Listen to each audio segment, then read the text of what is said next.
A gente volta com o TV Mar News e agora sim a gente vai exibir a matéria completa, né, que fala sobre o atendimento do Detran nesse período de pandemia. A gente precisou cortar a matéria para que o Viderlan Araújo pudesse entrar ao vivo aqui na nossa programação, mas a gente agora exibe a matéria completa para vocês. A pandemia é a quarentena e muita gente procurando saber como resolver suas pendências, principalmente junto a órgãos públicos como o Detran. Como é que o Detran está fazendo para facilitar a vida dos seus usuários? Vamos conversar com Ana Fábia, chefe de articulação regional do Detran Alagoas. Ana, prazer enorme estar aqui com você. Vamos esclarecer bem, orientar bem aqueles que precisam junto ao Detran, mesmo online ou por outras vias que o Detran está colocando como alternativa. Como é que está aí a eficiência nesse atendimento à distância?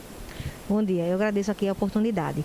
O Detran, ele já vinha disponibilizando alguns serviços, né, de forma online há algum tempo, e posteriormente a gente disponibilizou serviços presenciais de forma agendada, que no caso é o primeiro emplacamento, transferência e segunda via de recibo, para aquelas pessoas que por algum motivo precisam desse documento.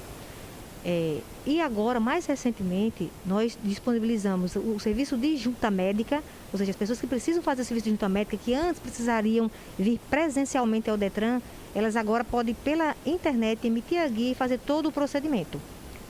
Outra grande novidade, e que eu acho que todo cidadão hoje, se ele puder fazer de hoje, amanhã, fazer o cadastro no Detran+. É um portal do Detran, a gente está fazendo uma divulgação. Nesse portal, o cidadão ele vai poder fazer a alteração do endereço da habilitação dele. Ou seja, aquele procedimento que você às vezes não conseguia fazer pela internet e precisava ir ao Detran para regularizar, atualizar o seu endereço, esse serviço já está disponível no site do Detran, pelo portal Mais Detran. Com isso, o cidadão ele vai ter, além da autonomia, ele vai ter a identificação de todos os seus dados de habilitação e de veículo, pontuação. Então, assim, ele tem essa autonomia de ver essas informações. E, mais recentemente, a partir de segunda-feira, a gente já disponibilizou vagas para as pessoas que querem fazer a primeira habilitação. E, como não havia ainda uma regulamentação, e agora já tem uma regulamentação onde os CFCs podem dar aula de forma remota, então o Detran disponibilizou vagas para que as pessoas que queiram ou emitir a guia de primeira habilitação ou concluir o processo que elas iniciaram antes da pandemia e por conta disso não conseguiram concluir, elas possam agendar no site do Detran o dia e a hora para vir. Lembrando que o CONTRAN, na deliberação 185, ele interrompeu e ampliou todos os prazos. Então, não fiquem tranquilos. Se você não conseguir fazer o agendamento, o CONTRAN, ele disse o seguinte, que as pessoas que têm processo de habilitação, elas que tinham 12 meses, têm agora 18 meses para concluir. Transferência de veículo, não se preocupe com aquela multa de recibo, não vai ser cobrada se você fez essa transferência já no período da pandemia. Então, assim, multas, infrações de trânsito, todo prazo para você recorrer, eles estão suspensos. Então, o cidadão, em hipótese alguma, vai ser penalizado por conta da pandemia. Mas se você quiser, eu quero sim emitir a taxa, eu quero já dar início, o Detran está disponibilizando a partir de segunda-feira vagas. Muitas já foram até já preenchidas, porque a população está ávida ainda pelos serviços. Mas a gente tem que lembrar que a preservação da vida em primeiro lugar. Então, se realmente você precisa, estamos disponibilizando esses serviços. Ana, a emissão da amarelinha, os Correios praticamente estão entregando, mas a pessoa pode, através também do lan house ou computador, puxar essa guia? Perfeitamente. Essa pandemia, não só a pandemia, mas a tecnologia, ela é um caminho sem volta. Então, o que acontece?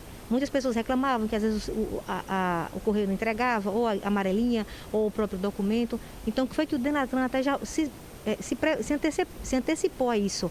Então, assim, as guias são feitas pela internet, isso acho que no Brasil inteiro já está assim, e até a recepção do documento. Os Correios não estão mais entregando o documento, é bom lembrar.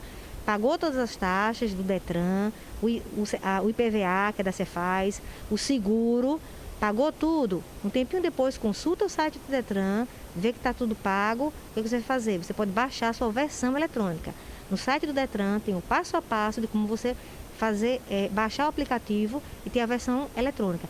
Você é do tempo que gosta do papel? Não tem problema. Lá também ele ensina passo a passo como imprimir uma versão que tem o QR Code e você pode fazer aquela validação pelo QR Code sem problema nenhum. Pode andar desprotegido. Vamos esclarecer mais sobre vistorias, emplacamentos, como é que está sendo, no caso, essa prorrogação ou a necessidade mesmo de se fazer tudo isso junto ao Detran? Olha, a necessidade é como a gente tenta reforçar. O CONTRAN, ele diz para o cidadão no Brasil inteiro, e não é apenas em Alagoas. Todos os prazos estão suspensos. Se você comprou um carro do dia 6 de março para cá, com a nota fiscal você pode circular com o carro sem placa, sem problema. Isso é nacional. Mesmo que seja de outro estado. Exato. É nacional essa resolução, essa deliberação. Mas se a pessoa, mesmo assim, quiser, pode agendar um processo de primeiro emplacamento, dia e hora, e faz o procedimento. E transferência também? Transferência também. Transferência tanto de outro estado para cá, quanto de pessoa. Você não precisa fazer, pela questão do CONTRAN. Mas se você disser, não, eu quero, preciso, eu acho melhor, agenda. Lembrando que o Detran ele precisa obedecer às regras de segurança, afastamento e distanciamento das pessoas. Então, muitas pessoas podem dizer, acabaram-se as vagas e tudo mais, mas porque nós não podemos ter o volume de pessoas aglomeradas num espaço de atendimento. Então... Pois é, gente. A gente volta agora com o Viderlan Araújo, também trazendo mais informações a respeito do protesto que acontece nesse momento lá no Bebedouro. Viderlan. Ministério da Justiça. É isso aí, minha querida Paulane Santos. Aqui nesse momento, numa das sedes da mineradora Braskem, existe já a concentração do pessoal do movimento SOS Bebedouro. Essa ação que está sendo realizada nesta sexta-feira, à tarde também no Pinheiro tem uma outra ação prevista para poder chamar a atenção da sociedade e exigir das autoridades uma solução para que a mineradora possa resolver as questões de indenização das famílias que saíram destes locais diante dessas mudanças, essas mudanças sistêmicas, mudanças no solo. Nós estamos acompanhando tudo aqui, nesse exato momento, o posicionamento em cima de um trio que já dá exatamente uma ideia de uma insatisfação geral das pessoas. Lembrando que a manifestação nesse momento é pacífica. Tem presença da polícia, tem presença do pessoal da SMTT, apesar de nesta via já não ter mais nenhum fluxo de veículos porque está interditada. Por aqui, um dos representantes também desse movimento SOS Bebedouro, o engenheiro Josan Leite, para explicar para a gente, é um momento em que é preciso cobrar das autoridades uma solução para esse problema dos moradores aqui do Bebedouro, do Pinheiro e do Mutange, Josan. Hoje o problema de Bebedouro, do Mutange, do Pinheiro, não é mais um problema destes bairros. É um problema da cidade de Maceió, é um problema do estado de Alagoas, é um problema do Brasil. O cenário de destruição e de dor que a gente vê hoje aqui no bairro é terrível. Talvez na história, talvez não, com certeza, na história do nosso estado a gente não tem nenhum exemplo de tamanha tragédia. O cenário é de guerra. Pessoas aqui fecharam seus negócios, o local que tirava o sustento de suas famílias. Famílias que há décadas moram aqui. Casas que vieram já dos seus pais, dos seus avós. Uma história de vida que foi destruída. Essa dor não pode ser esquecida. Essa dor tem que motivar o pedido de responsabilização das pessoas. Se houve um problema, falhou a fiscalização, falhou o governo do estado, falhou a prefeitura de Maceió. Essas pessoas precisam ser responsabilizadas. A Braskem precisa ser responsabilizada, mas ela não está sozinha nessa irresponsabilidade. O abandono do poder público, é claro, infelizmente a cidade inteira está abandonada. É preciso nesse trabalho que está sendo feito. Eu quero agradecer inclusive ao Josan esse material ao vivo para todos nós aqui na TV Maire, que é engenheiro e também um dos representantes do movimento SOS Bebedouro, trazendo exatamente para todos nós, Josan. Muito obrigado, inclusive, pelos esclarecimentos. É o posicionamento do pessoal que nesse exato momento ali no trio elétrico coloca suas palavras de incentivo, palavras de cobrança para poder ter uma solução imediata para esse problema de indenização das famílias que já não se encontram mais no local. E posso dizer, diante de tantas e tantas imagens que nós já noticiamos, Paulino Santos, ainda é mais assustador cada vez que a gente vê aqui e ver essas casas desocupadas, porque o cenário é um cenário de guerra. Ao lado do Chico Nogueira, pelas ruas da capital alagoana, eu volto com você nos estúdios. Triste essa realidade, né, gente? A gente vai acompanhando daqui, tá, Viderlan? Daqui a pouquinho você volta, então, com mais informações ao longo do TV Mar News. Porque dessa vez a gente vai falar sobre uma outra polêmica também, né? É que uma pesquisa foi divulgada recentemente, mais precisamente na quinta-feira passada, e mostrou a influência digital dos políticos alagoanos. O publicitário Flávio Holanda, mais conhecido por Flavinho Holanda, está aqui e ele vai conversar um pouco com a gente a respeito dessa pesquisa que foi realizada, inclusive pela empresa, né? Ele que é CEO da Canil Estratégia, que foi a empresa que realizou a pesquisa.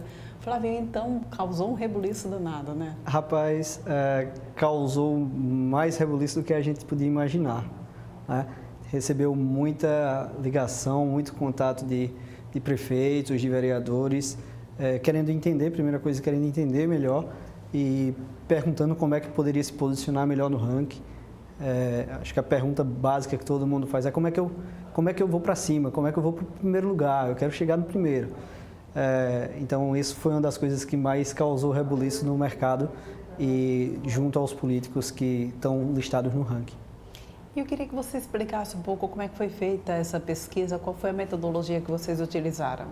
Então, foi feito um ranking de Alagoas e Pernambuco, que são os estados que a minha empresa atua, que a agência mais atua. Atuamos desde 2012 em Alagoas e em Pernambuco.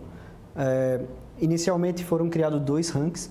O primeiro é um ranking de audiência, que é um ranking que mede quanto da população aquele prefeito ou aquele político consegue atingir com as redes sociais dele. A página no Facebook, ou o perfil no Instagram, ou o canal dele no Twitter. E também tem a de desempenho, que é o engajamento que aquele político gera naquela base de fãs dele. Tá? Com base nisso, nós criamos um ranking dizendo político X, Y e Z conseguiu ficar em primeiro, segundo e terceiro porque ele atinge 70% da população daquela cidade. No caso, isso para prefeitos e vereadores de Maceió, foram 2 categorias levantadas. Para deputados estaduais, federais e senadores, foi usado Alagoas, porque a base de votos e eles trabalham para a sociedade como um todo, como o estado de Alagoas e como o estado de Pernambuco. E aí vocês utilizam, né, também, alguns parâmetros para poder fazer essa pesquisa. Explica como é que foi. Tá. Por exemplo, na taxa de desempenho, que está lá no site, vocês podem entrar depois para dar uma olhada, na taxa de desempenho ele usa parâmetros diferentes para cada ação do usuário. Quando o usuário curte, ele tem um peso, quando ele compartilha, ele tem outro peso, quando ele comenta, ele tem outro peso. Por que isso? Com base nos estudos que tem, livros publicados, artigos publicados, mostra que esse esforço do usuário para cometer cada ação tem um peso diferente, tem um nivelamento. Curtida é uma ação rápida, pode ser feita de qualquer forma, de qualquer jeito, sem sequer ler a informação ou ter acesso à informação. O compartilhamento já é um passo além, que ele vai fazer com que os seus amigos vejam e te demanda ao menos parar e pensar, tá, meus amigos querem ver isso, então tem um peso um pouco mais elevado. E o comentário te demanda tempo para pensar no que você vai escrever e realmente demonstra interesse naquele tema e para fazer aquela ação demanda também outro esforço mais pesado do que a curtida e do que o compartilhamento. Pensando nisso, fizemos 3 pesos diferentes para a medição, tá? Foi feita uma fórmula e essa fórmula leva em consideração para fazer a taxa de engajamento, que é a taxa de desempenho, taxa do desempenho do político naquela rede social. Sempre lembrando que foram usadas as 3 principais redes sociais que se é recomendado, Facebook, o Twitter e o Instagram. Somente para as prefeituras que não foi usado o Twitter, porque a maioria das prefeituras sequer, a maioria das cidades, principalmente Alagoas e Pernambuco, sequer tem usuários de Twitter, só os grandes centros. Por que os prefeitos das grandes cidades não apareceram nos 3 primeiros lugares? É interessante. Se você pensar que em maiores cidades tem mais gente para se comunicar, você usa isso como parâmetro dizendo o seguinte: o prefeito de Maceió ou de Arapiraca, eles têm uma população muito maior para se comunicar do que a prefeitura de Pindoba, que tem 2.500 habitantes, tá? Ou de Paulo Jacinto, que tem 7.000 habitantes. Então, existe uma facilidade do prefeito de cidades menores, de políticos que envolvem cidades menores, de chegar ao topo do ranking. Isso não significa que ele precisa de menos esforço, significa só que a quantidade de pessoas que ele tem que atingir é menor. Tá? Então, quando você vê um prefeito de interior tendo 200, 300 curtidas ou comentários ou compartilhamentos nas redes sociais dele, e do outro lado você vê o prefeito de Maceió tendo 500, 700, proporcionalmente, Maceió tem 1.100.000 habitantes. Tá? Maceió tem quase 900.000 usuários de redes sociais. É muita coisa. Atinge 80% da população as redes sociais de Maceió. Pensando nisso, você entende que em Paulo Jacinto é muito mais fácil do prefeito atingir aquela parcela da população do que o prefeito de Maceió de atingir 900.000 habitantes. A gente tem aí o senador Fernando Collor, né, como uma liderança na questão do desempenho. Exato. Já era esperado ou foi uma surpresa? Foi uma surpresa real. Os 3 senadores de Alagoas que figuram lá, senador Fernando Collor, Rodrigo Cunha e o Renan Calheiros, isso significa que o senador Fernando Collor é o que mais interage nas redes sociais. É como se os fãs dele realmente tivessem interesse no conteúdo que ele posta e aí interagem. E aí vão lá, comentam, compartilham, curtem, discutem, às vezes criticam, mas essa crítica, essa interação é muito válida para o político, o que leva o senador Fernando Collor em primeiro lugar. E um ponto muito interessante foi o uso do senador Fernando Collor com o Twitter. É o senador que mais usa eu diria, o político alagoano que mais usa essa rede social, que hoje está tomando uma proporção, vinha em declínio no Brasil, retornou e agora ela figura sempre foi entre as principais, mas hoje ela está para a discussão política e para um nível acima de discussão, um pouco mais acadêmica até às vezes, quem está figurando em primeiro lugar. E o senador Fernando Collor realmente está se destacando, não sei o que houve nessa pandemia, ele tomou gosto pela coisa, parece, e está indo num caminho, assim, um voo solo que a gente ainda não entendeu onde é que vai dar, mas que está uma situação bem interessante. A gente tem percebido mesmo uma participação bem engajada dele e interação bastante, muito, né? Muito. A gente tem aqui, inclusive, esse ranking aí também para que possa aparecer na telinha do pessoal que está em casa, né, dessa influência digital. E a gente vê aí exatamente o resultado dessa pesquisa. São os vereadores aqui de Maceió. Kleber Costa aparece em primeiro lugar, Ronaldo Luiz em segundo, Francisco Salles, a gente tem os deputados estaduais também, Antônio Albuquerque, Davi Maia, Francisco Tenório, prefeitos, que é exatamente aquela questão que você estava falando, né? Que explicou aí pra gente, Marcos Lisboa, Ramon Camilo, Decele Damaso, os deputados federais e prefeituras também, e aí o senador aparecendo, que era o que a gente estava comentando agora, né, em primeiríssimo lugar, seguido então de Rodrigo Cunha e Renan Calheiros. Agora, Flavinho, vamos falar um pouco sobre essa situação, a utilização das redes sociais agora nesse período de eleição, né? Não dá mais para desassociar uma coisa da outra, principalmente nesse momento em que a gente vai ter uma dinâmica diferente, exatamente por conta dessa situação de pandemia. Isso. A gente já vinha numa crescente desde... Eu me lembro de falar com alguns profissionais de marketing político em Alagoas em 2010, que foi a primeira vez que eu tive contato com o marketing político digital, e eu questionei sobre esse uso. No tempo ainda se usava Orkut, e eu perguntei se existiria aí um renomado profissional de comunicação, de marketing político aqui em Alagoas. Ele me disse, não, isso é besteira, isso não vai colar. Em 2012 a gente já viu que foi diferente, em 2014, 16, 18, e a gente chega em 2020... 10 anos depois daquela minha pergunta, que ainda hoje me recordo, olhando e dizendo que as redes sociais vão ser o palco principal da disputa eleitoral. Ela não só vai definir os políticos, vai ajudar nas campanhas, como ela vai ser o principal. Talvez tenhamos carreatas, talvez tenhamos caminhadas, mas com certeza vamos ter distanciamento social, com certeza vamos ter restrições quanto a contato, corpo a corpo. Quando a gente fala sobre internet, sobre redes sociais na política, não vamos ter restrições nenhuma, pelo contrário, está mais aberto, inclusive o TSE já deu o aval para que as convenções sejam de forma digital, de forma online. Esse mundo, esse universo digital para a política vem se abrindo, ferramentas vêm sendo criadas, profissionais vêm sendo treinados e estudando para isso. Então, quando você fala política e eleição 2020, eu acho que vai ser...